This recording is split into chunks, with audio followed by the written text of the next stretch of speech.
where we see Jabez, right? That's where I've been. But I want to take you a step further because, see, here's what I recognize and what I realize is that there was nothing special, right, about Jabez. But oftentimes we think that there was something special about some of the other men or women who God used in the Bible. But when God chose to use the woman at the well to go in Samaria to go and spread the gospel to all the other Samaritans, there was nothing special about this woman, right? She had, he told her, what, you've got five husbands and the one you got now ain't even, there was nothing special about her. She was just your everyday run of the mill woman who had been around the block a little bit. I'm not trying to talk about the lady. I'm just being plain, being real, being transparent, right? About it, trying to help somebody see themselves. God uses people who have seen their way around, you know, uh, a few bedposts. I'll say it that way. Y- y- you know, listen. He said, "Listen, you got five husbands, and the one you got now, ain't even yours." So let's just be real. Let's just be real. I know you don't want to hear it that way. You don't want to see it that way. But see, here's the thing.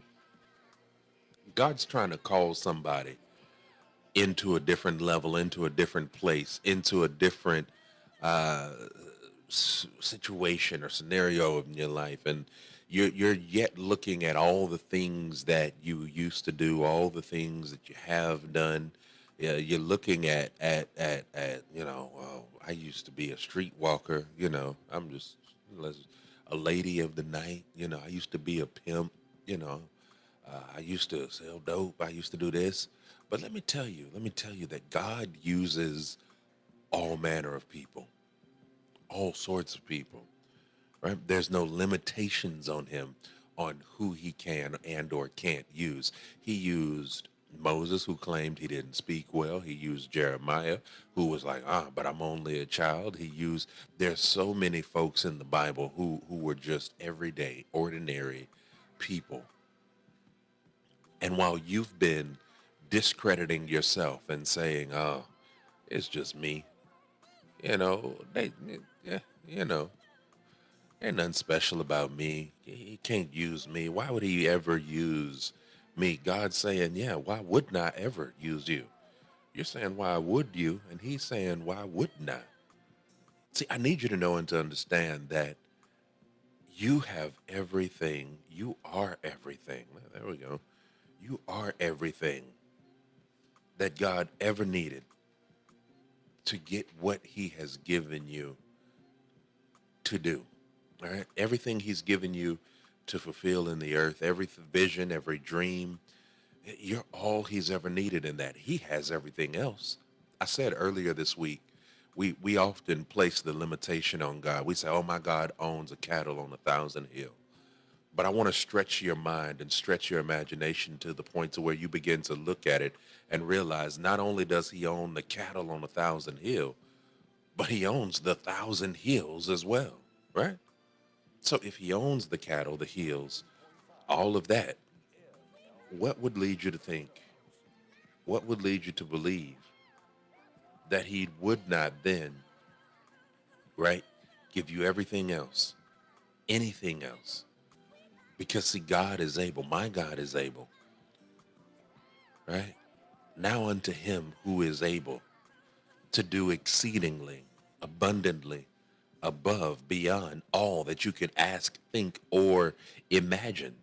And if such is the case, then see, this is what jumps out to me.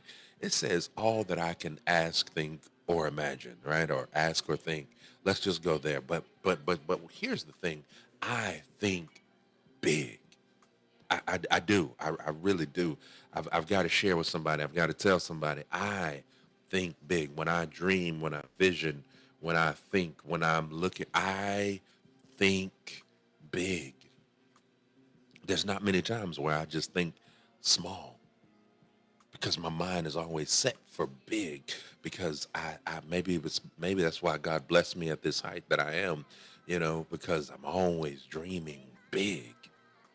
That's why my first book was entitled Dreaming Big Dreams While Living in a Small World. Because, see, I get and recognize and understand that the dreams that I have are bigger than this world. And so many times I'm like, man, like, you know, if I shared with you all some of the dreams and the visions and the things that I see that I want to do, you're like, how? You would be like, how? What degree you got? What school you went to? You know, but there are visions and dreams and things that God has placed in me that are so much bigger, so much bigger. But here's what I love about it. He says he can do exceedingly. That's not just like, look, somebody says, hey, if you call me or contact me for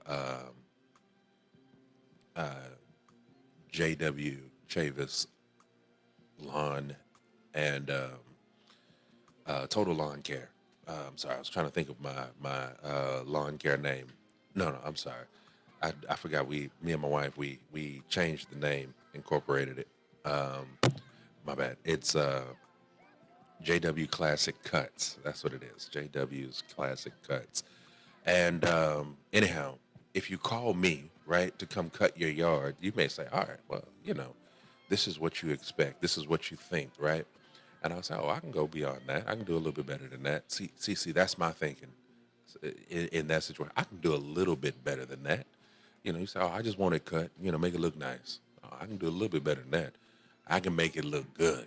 I'm gonna take my time and I'm gonna, get my edger out and I'm gonna edge the driveway or sidewalks, all of that. I'm gonna weed eat around the house and the flower bed and all that. I'm gonna cut it and make sure the lines are straight and crisp, all that, right?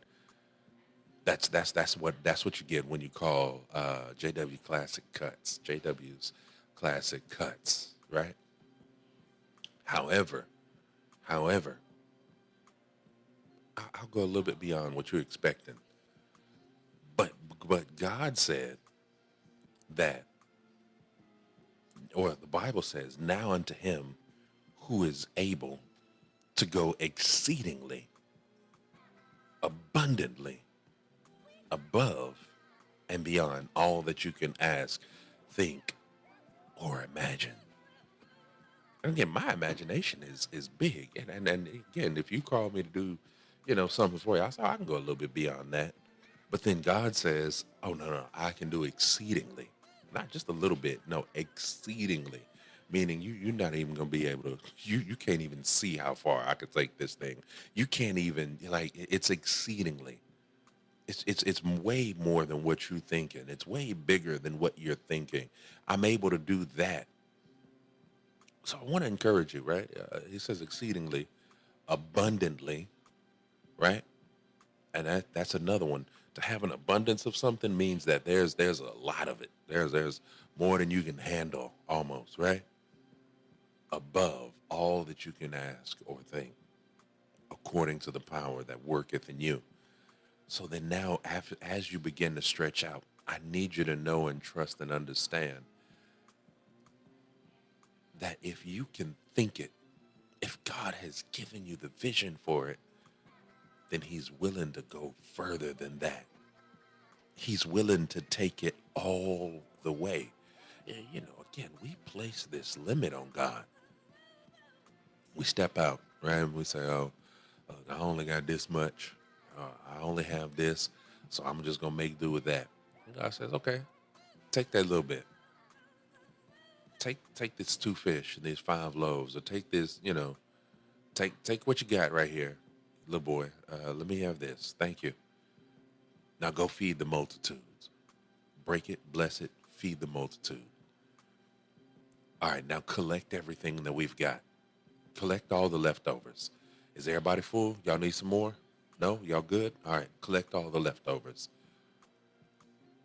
Now, the question becomes, Lord, didn't we start out with just, these little few fish and these little loaves? Yeah, we did. Well, how in the world, Lord, did we come back with all this overflow, with all this abundance? How do we come back with all this lanyap, this extra, these baskets full of bread and fish? How? My God is able to do exceedingly abundantly, but you just have to give him something to work with. That's what I talked about on yesterday is your act of faith, right? And I want to encourage you as my time begins to draw near and run to a close. I've got to encourage you all, right? I've got to encourage you that you have to give God something to work with. And your something to work with is just your obedience. It is your faith. It is you just stepping out. As soon as you step out, I'm telling you, folks gonna think you're crazy. It's gonna look crazy. They're gonna tell you you're gonna fail. They'll tell you it'll never work. They gonna, you know what I mean? But you just keep on. You push, right? You just go. You do. And watch what God does. Watch how God comes through. Watch how God opens up doors. He takes your little bit, multiplies it, stretches it. You just got to give him something to work with. And that's what this is all about. That's what this is all about. We've talked about fighting fear. We've talked about faith. We've talked about I think we have went up and down and around and I know I could stay on it for a whole lot longer. But now we're to the point of activation. Now we're at the place where you've been equipped, you have the tools, you know the tactics of the enemy. Now it's time to go. Now it is time to fight. Now it is time to stand up. Now it is time to stand out. Now it is time for you to make it happen. And I'm going to tell you, I'm preaching to me as much as I'm preaching to you. I'm preaching to me the same as I'm preaching to you. Why limit God any longer? Why say this is the only way I can do this any longer? There's other ways that this can be done. There's other ways that the dream that God has given you, maybe you've stepped out. Thank you, Lord. Maybe you've already stepped out. You've been doing it, but you've been thinking and feeling, man, there's got to be another way. Like, because this way has been a little bit tough, been a little bit, there's got to be another way. God's got multiple ways of blessing you, but you can't be afraid of stepping out. Can't be afraid to try something new. You can't be afraid of making mistakes, having setbacks and failures. But you've got to get back up again. Oh yeah, you've got to get back up again. That's what I want to encourage you in on today, is to get back up again. I'm telling you, you can't stay here. You can't stay here. You've got to get up. You've got to make it happen. You've got to just figure this thing out. I'm gonna play this song for you. It's by Corinne Hawthorne. I'm going to play this song because I want you to get this in your spirit, right? I want you to know and understand that you are unstoppable. No, really. You're unstoppable. You've just got to get it in your... Look, I can do all things. Not some things, not a few things, I can do all things through Christ that strengthens me. You got to get that. You can succeed in your business. You can succeed in your ministry. You can succeed in all the things that God has set before you through Christ that strengthens you. Here is Corinne Hawthorne featuring Lecrae with Unstoppable right here on I Am Encouraged Radio.